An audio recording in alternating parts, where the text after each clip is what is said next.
Happy Tuesday here, and welcome into Queen City News Plus, live from the Blue Room here at the Queen City News studios. We got myself, Brian Blakely. We got anchor Morgan Francis. We got meteorologist Brendan Lawson, and producer-director Austin McCollum over there, getting things going today as we got a big day because it is Panthers week. We got playoff week. We're going to be talking about that.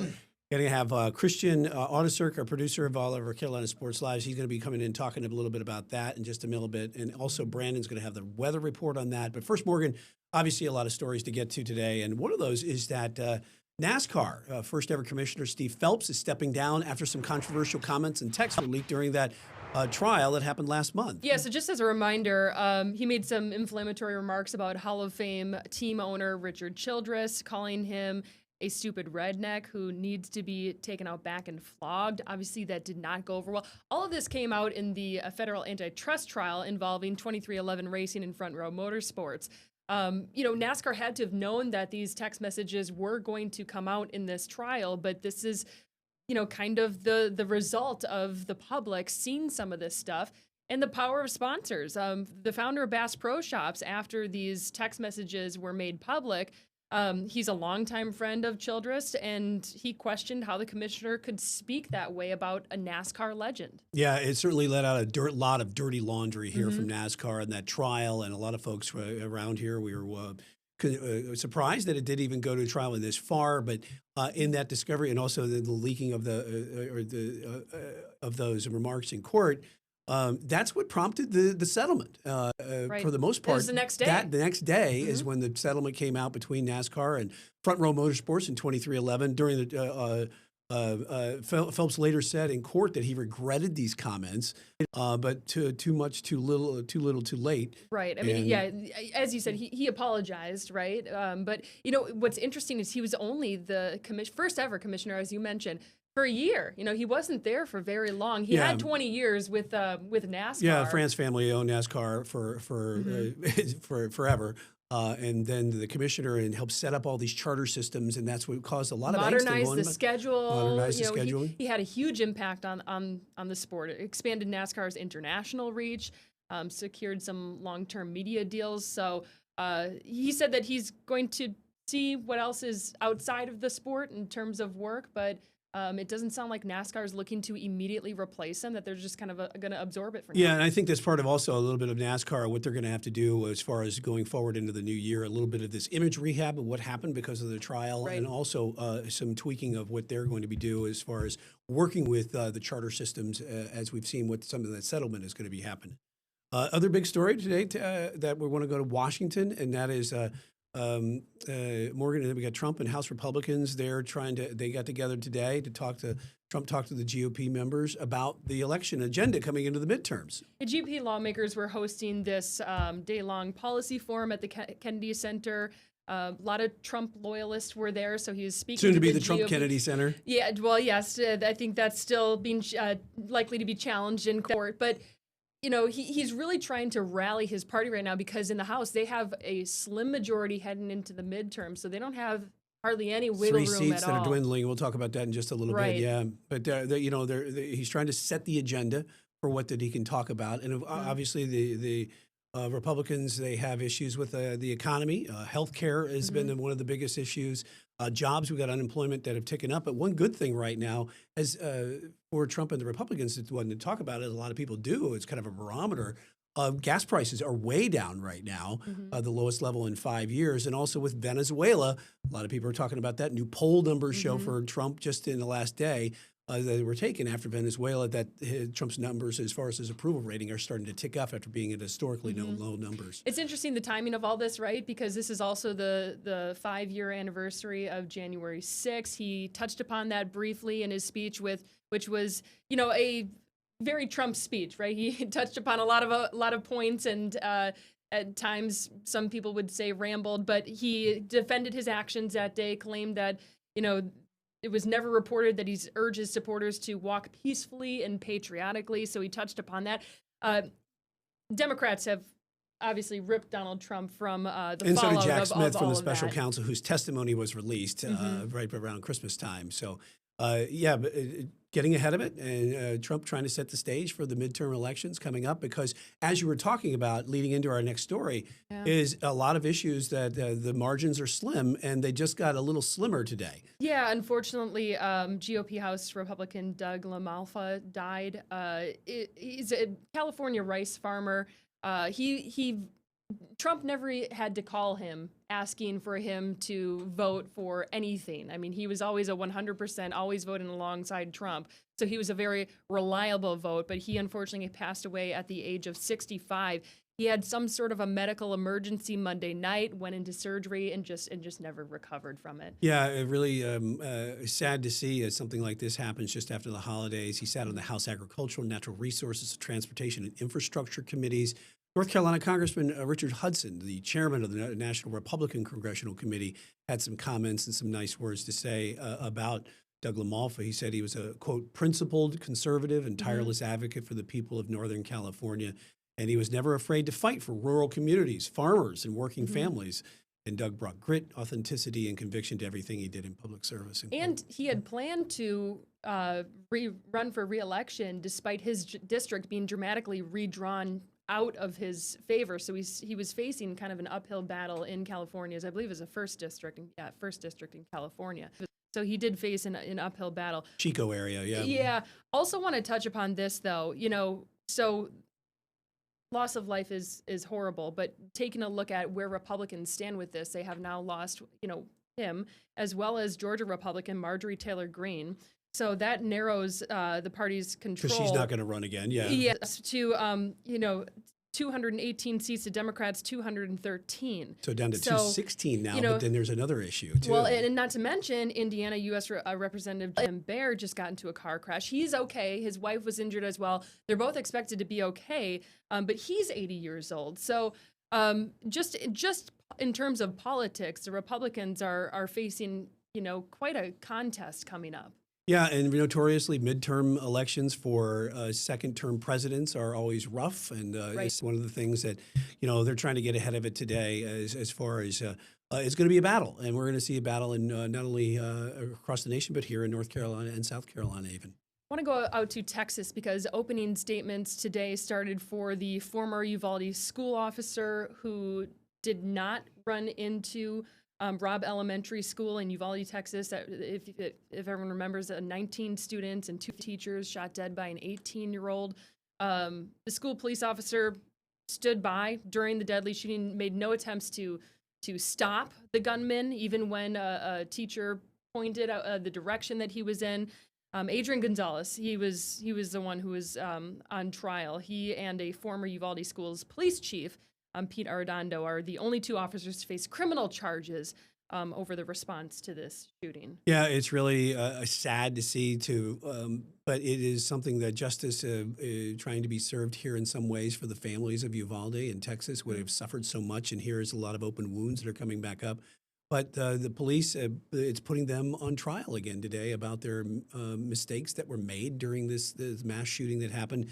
And a lot of reforms have been happening going forward from this, not only there in Texas, but everywhere across the country as far as how to handle mass shootings. All of this is happening in Corpus Christi, Texas, which is a market that I used to work in at the Nueces County Courthouse there. So that's another very small town that is having a lot of media attention, and I think it was like 400 jurors showed up for jury selection. So there's going to be a lot of attention on what comes out of this court case. And emotions also coming out today, actually yesterday, when you're talking about the U.S., the CDC made some recommendations on cutting the number of vaccines. It recommends to every child, a move that's leading to medical groups that said it would undermine protections of a half dozen diseases. And this change is effective immediately here for the Center for Disease Control and Prevention. And it's several different high-profile vaccines that are being affected here, including the flu. Flu, rotavirus, hepatitis A, hepatitis B, some forms of meningitis or RSV. So that now is no longer being broadly recommended as protection. What's interesting, though, is states, not the federal government, have the authority to require vaccinations for school children. So this is still something that, they take in the CDC requirements that oftentimes influences state regulations. But now we're seeing that a lot of states have kind of begun to view this independently and make their own decisions on this. So it still is not clear how this is going to impact school children at the state level. And it comes at a time when we've had a measles outbreak in the upstate of South Carolina that is growing into North Carolina in the Spartanburg area. And a lot of people are there because they did not get the vaccine. There's a lot of questions about certain vaccines. And it's also the concern of I know we were talking with our news director, Casey Clark. He was talking about the HPV vaccine, how it's gone down since they were taking the 3-shot process on this. Right, now it's 1 shot. And now it's 1 shot that's being recommended on this, and will those numbers go back up on something? So there's a lot of issues and concerns going forward. But I'll study the science and the facts behind everything, and also make your own choices about how you want to conduct with your body. It's putting a lot of pressure on parents to do their own due diligence, and medical experts are concerned that it's going to create confusion as well. But I think as you mentioned, only time will tell how this impacts exposure and the spread of some of these viruses and diseases. Should we get to the weather? Yeah, let's do that. It's nice outside. Here's the warm. thing. It is so warm. It doesn't feel like winter at all. I know we still have time, right? We still have a few months of cold weather ahead of us, but it doesn't feel like it. Let's bring in meteorologist Brendan Lawson. Yeah, the fall spring. Fall is spring. That you know what? It did feel like spring out there today, guys. Yeah, it's definitely. It's very warm, and the thing is, it's only going to get warmer. Temperatures today in the upper 60s. We could see temperatures tomorrow in the low 70s. This is why I got a little bit more bounce in my step right now. Right? Well, I tell you what, the bounce of the step is everywhere across the Carolinas, even with the Panthers especially as well. You are so pumped about that. I saw your post on social media. He's going to work the Panthers into every forecast he possibly can. Yeah, I think all week this week you're going to be hearing from me, Panthers. Well, we do have to because it might be raining. Yeah, there's a chance of that. We've got a cold front move again as we go into later this week and into Saturday, and that is trending a little bit slower, and we're going to be talking about that coming up here in just a few minutes. Right now, we do have plenty of sunshine out there. This is visible satellite. Yesterday, when I showed you this visible satellite, we saw a lot more white there. That was a lot of the stratus clouds that were holding tough yesterday, but luckily, things are clearing out, and it's allowing temperatures to warm up. We also have a strong southwesterly flow. If you've been living in the Carolinas long enough, a strong southwesterly flow, it's a great flow for us if you're a warmer weather fan, because it does bring in a lot of warm air, and we have strong winds out of the southwest, 22 mile per hour gusts in Charlotte, 36 mile per hour gusts right now in Boone. Temperatures are about 10 to 20 degrees warmer compared to what we were at this time yesterday. We're at 66 degrees in Charlotte, 64 Gastonia, 63 Hickory. We're at 60 degrees in Boone right now. Even Boone getting into the lower 60s with mid-50s up at Ashe County towards Jefferson. Lows tonight dropping back into the 40s. So it's going to be a milder night tonight. Again, temperatures we're used to falling into the low 30s, 20s during this time of year.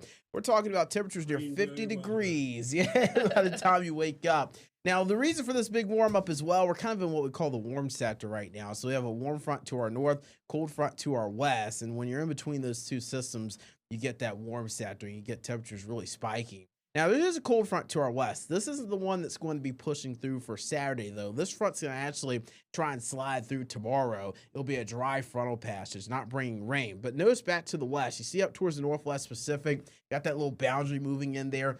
That is our next weather maker, and it could come just in time for the Panthers game. But before that game, we've got near record highs to talk about. We'll talk about when we could see that record high this week, plus Panthers and advanced forecast coming up in just.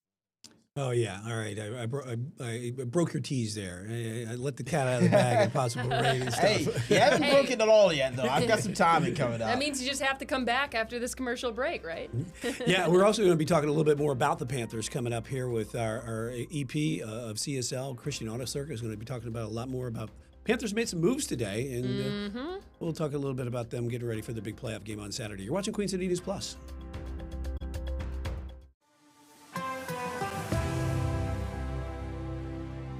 Welcome back to Queen City News Plus Live. Did you know that we are less than 100 hours from kickoff? Why are you laughing? This is real serious stuff. Well, we need it. What happened? Where'd it go? That's the black to the black and the blue. Bye-bye. Anyway, Panthers play the Rams on Saturday in the first playoff game in a decade, Morgan. And so a lot of excitement around the air, all over Charlotte. I know you're Packers. You're going to be rooting for that, but the heck with them. We're talking about the Panthers today. I live in Charlotte. I root for The Panthers. Good. You're going to be doing it this weekend. Yeah. We don't have our countdown clock Why up are you there as we're laughing? inside 100 hours. But we want to go ahead and bring in our sports executive producer, Christian Ottersurk, who's going to be talking about his Panther stuff. He brought his computer in with us. Panther He's stuff. still working. Oh, yeah. And I'm surprised you still have your hair right now because you haven't pulled it all out with all you have to do The going into last time I Saturday. was in this room, my hair was very, very short doing around the track, and now I don't think I've touched it since. I mean, it's like, Good look. look at this. I can do this now. Uh, When's the last time you Oh. could do this, Blakely? Wow. And there's no breeze. Without product in it? Yeah. All right, What's let's going talk on? Hollywood sports. Brian. Hollywood Brian. So this is exciting, right? Yeah. What happened here today? Panthers elevate David Moore? What so happened? yeah, they've decided to activate David Moore. He's been working through a 21-day practice window. Obviously, the Panthers, they have wide receiver openings, but to get David Moore on the roster, they had to say goodbye to someone, and that someone was Hunter Renfrow. The Clemson star obviously had a big opening with the Panthers, had 2 touchdowns in that Dallas game, but he's been inactive since week 6. Mm-hmm. They've opted to go with Bryson Tremaine, Tedorota McMillan, Jalen Coker. Mm-hmm. And remember when Coker went on IR, that opened up the window for Renfrow to get on the roster. Question that Morgan and I had on this one too is this a little bit move on with Xavier Legette not really doing as being as No, effective as this- possible? No, not at all. I mean, obviously XL had less time on the field. I think he only played 37% of snaps last week. This move was made because Hunter Renfrow doesn't play special teams. David Moore can be on special teams. He can be a jammer. He can block if they need him He's to a go back depth and guy return. too. I mean, Yeah, he's- I mean, this is a guy who is multifaceted. And from the beginning, Dave Canales has said, if you can play special teams, you have a spot on my roster. Hunter Renfrow didn't really fit that mold. He was a slot guy. He could be the out guy. And he did his job while he was here. But when Jalen Coker became available off IR, obviously he was a more valuable asset to Canales in the way his And Moore's a trustable guy, trusty guy. He can catch the ball. I mean, Coker's been phenomenal the last couple of weeks. Obviously, he got Yeah. the team jump started with that late touchdown in the game against Tampa Bay. Obviously, wasn't enough to get the win, but Coker's been an absolute safety blanket for Bryce Young. You see them checking down a lot to Rico Dowell, and you see him checking down to his tight ends a lot. But Coker's not afraid to go up the middle either. That's where the biggest hits happen. He's not afraid to cut across that screen. So, unfortunately for Renfrow, they had to say goodbye to him. They also said goodbye to safety Damani Richardson, second-year undrafted free agent out of Texas Tech, Texas A&M rather. But it's hard to see him go as a Clemson, standout. A lot of the fans loved him. right. But this was a necessary move to make sure the roster is good against this weekend against. Well, and the Rams probably struggle the most with those short passes downfield, right? Just kind of those short. Yeah, and I Short, think we quick saw that hitters. in that first game where they Carolina just kind of dismantled them. I mean, 3 turnovers with Matthew Stafford. Matthew We Stafford, saw yeah, that coming. That not kind of playing derailed his well was the big MVP thing, yeah. candidacy for a minute. Obviously, it's back. I think it's between him and Drake May in the end. Mm-hmm. But I think Carolina defensively needs to blitz and blitz hard from the outside. I think we need to see Derek Brown just do what Derek Brown does, eat up everything on the run. But when it comes to getting to Matthew Stafford and make him come comfortable, get him out of that pocket. Some pressure Make on sure him, there's some yeah. pressure on him. Make sure there's smoke. Because once he gets out of that pocket, he's a pocket passer, and that's what he's been known for his entire career. As soon as they can smoke him out there, there's going to be some opportunities for guys like J.C. Horn, like Mike Jackson, to get in front of something and force another turnover like we saw in that earlier game. We're running out of time, but you guys are going to be on the rooftop of Fahrenheit on Friday? Friday night, Prowling in the playoffs, a CSL special. We'll be on the rooftop with the Roaring Riot, former Panther Al Wallace, and then we will also have a special guest. I'm not going to say who it is yet, but maybe watch CSL tonight and maybe get a hint. We'll Okay. see. Okay. We'll see. And then Saturday, we got the big CSL too. Yep, Saturday, 2 we got p.m., the right? Black and Blue Kickoff Live at 2 p.m. We'll take you right up to 3 p.m. right into Fox's coverage here on Queen City News. Lots of big stuff. We're going one-on-one with head coach Dave Canales. Kick off at 4:30, only on Queen City News. Are you a Panthers fan if you don't watch Queen City News? I mean, Probably we have not. Official all hope the for the good Carolina stuff. Panthers. Looking forward to it. We got to come out there and show out. Yeah. And be Be loud, great make it- Panther. Be loud. Make it the Who's right gonna color Who's blue gonna night. bang the drum this Saturday? Ooh, there's a big calling for Cam. I don't know if he's coming, though. Yeah. All I right. don't Wouldn't know. that be something? Thanks, Christian. We'll have much more with the Panthers all week here on Queen City News Plus as you live as you look at B of A. Right now on a windy a little bit day today on this Tuesday. We'll be right back with a little bit more. You're watching Queen City News Plus Live.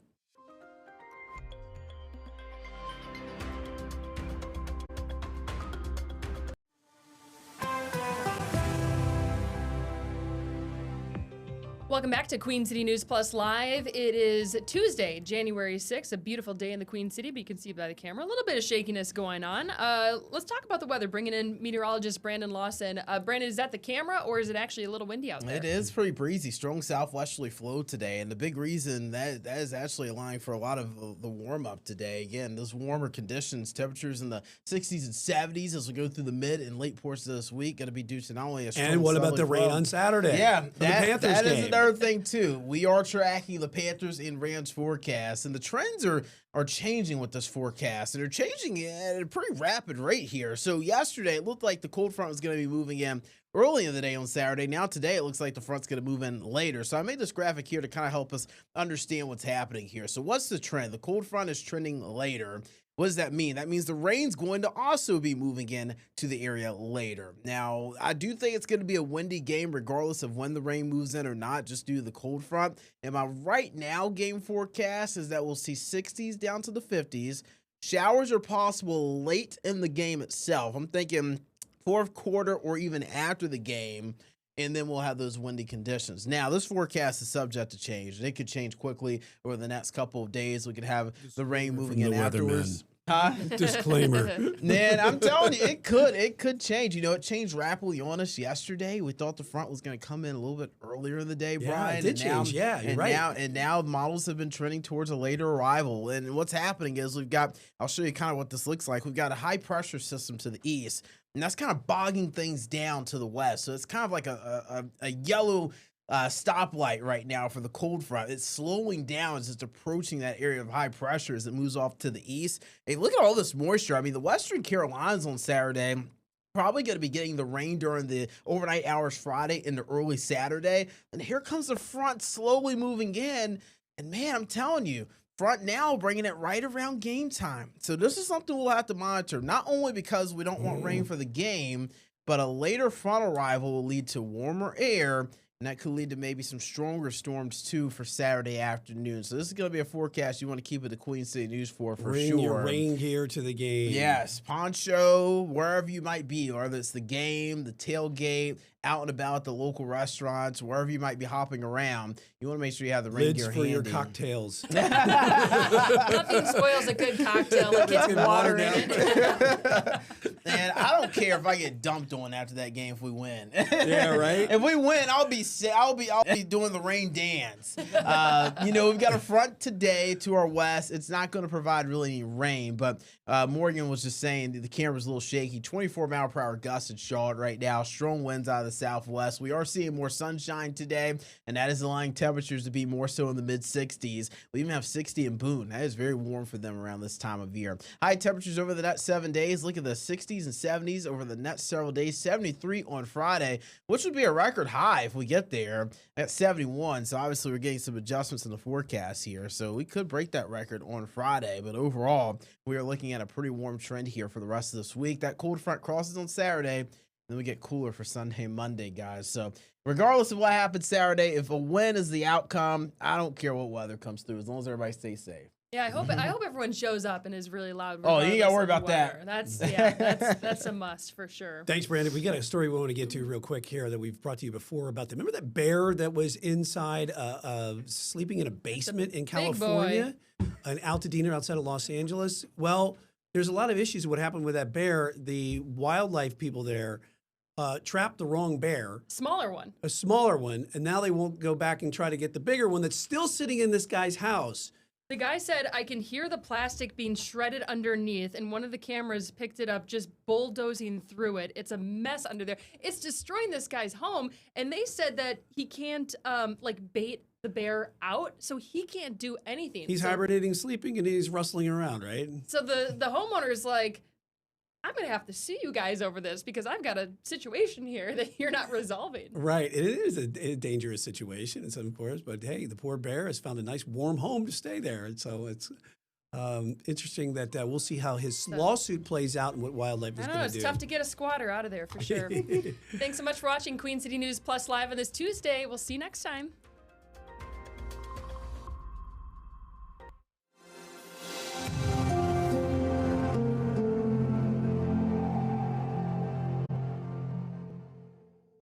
Queen City News Plus. Just search Queen City News on your smart TV's app store.